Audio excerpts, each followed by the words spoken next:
ಇವತ್ Arnold gym ಅಲ್ಲಿ workout day 172 of fitness blog. ಬೆಳಿಗ್ಗೆ ಕಾಫಿ ಕುಡ್ಕೊಂಡು ಜಿಮ್ ಅಲ್ಲಿ ಕಾರ್ಡಿಯೋ ನ್ಯಾಪ್ಸ್ ಮಾಡ್ಕೊಂಡು ಮನೇಲಿ ಏನ್ ನಷ್ಟ ಮಾಡೋರು ಅಂತ ಹೋಗಿ ನೋಡಿದ್ರೆ ಅವರೇ ಕಾಳು ಉಪ್ಪಿಟ್ಟಂತೆ. ಇದನ್ನ ನೀವೇ ತಿನ್ನಿ ಅಂತ ನಮ್ಮ ಹೋಮ್ ಮಿನಿಸ್ಟರ್ ಹೇಳಿ ನಾವು ಚಾಕ್ಲೇಟ್ ಮಿಲ್ಕ್ ಶೇಕ್ ನ ಮಾಡ್ಕೊಂಡ್ವಿ. ಇಂಗ್ರೀಡಿಯೆಂಟ್ಸ್ ನ ಸ್ಕ್ರೀನ್ ಮೇಲೆ ಹಾಕ್ತೀನಿ ನೋಡ್ಕೊಳ್ಳಿ.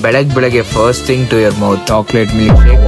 ಬೆಳಿಗ್ಗೆ ಮೊಟ್ಟೆ ತಿನ್ನೋದ್ ಮರ್ತೋಗಿದ್ದೆ, ಸೊ ಅದನ್ನ ಮಧ್ಯಾಹ್ನ ಊಟಕ್ಕೆ ಹಾಕೊಂಡೆ. ಸಾಯಂಕಾಲ ಆಗ್ತದೆ ಹಂಗೆ ಒಂದ್ ವೆಲ್ಕೋರ್ ಪಾರ್ಸಲ್ ಬಂತು, ಬಂದ್ ಓಪನ್ ಮಾಡೋಣ ಅಂತ ಹೊಸ ಜಿಮ್ಗೆ ಹೊರಟೆ. ಲಾಂಗ್ ಡ್ರೈವ್ ಬುಲೆಟ್ ನ ಹೆಂಗರು ಓಡಿಸ್ತೀರಾ, ಇಲ್ಲಾಂದ್ರೆ ಪಕ್ಕ ಕೈಗೆ ಪೈಲ್ಸ್. ನಮ್ ಫ್ರೆಂಡ್ ಅಲ್ಲೇ ಈ ಜಿಮ್ಮಿಗೆ ಯಾರನ್ನ 15 ಕಿಲೋಮೀಟರ್ ಟ್ರಾವೆಲ್ ಮಾಡ್ಕೊಂಡ್ ಬಂದು ವರ್ಕೌಟ್ ಮಾಡ್ತಾರೇನೋ ಅಂತ ಸ್ಟಾರ್ಟಿಂಗ್ ಅಲ್ಲಿ ಹೇಳ್ತಿದ್ದ.